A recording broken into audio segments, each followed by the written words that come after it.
querer imponer nada, sino un nacionalismo de querer crecer en nuestra propia cultura y de querer reivindicar precisamente que hay muchas más cosas que nos unen que las que nos separan.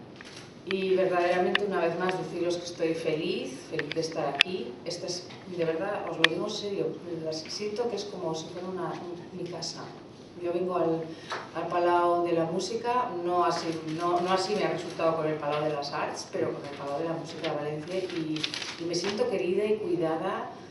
Los conozco ya desde hace más de, no sé, 10 años, ¿no? Que colaboramos.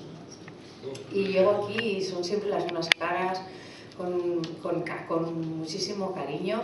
Y bueno, y en este caso, pues la verdad es que recíprocamente, esto parece que suena un poco retórico, suena un poco como amelocotonado, todo el mundo dándonos esto, pero es que es así.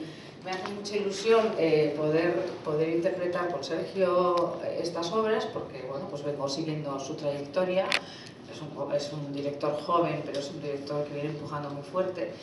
Como vengo yo también diciendo, que me preguntan, ¿cómo está la música española? Le digo, es que la música española está sana, no, sanísima. Estos 30 últimos años, yo no me quiero meter ni en un color ni en otro. Los que hayan estado, y en el momento que han estado, han hecho las cosas bien, porque hoy en día España está considerado el país en Europa con un mayor número de auditorios y de teatros, y encima una formación de músicos muy, pero muy importante, de la cual el ejemplo lo tenemos aquí con Sergio. Yo ya soy un poquito más mayor, yo soy de una década, pues eso, de cuando, pues eso, ¿cómo se llama? ¿Hay un sale ahora?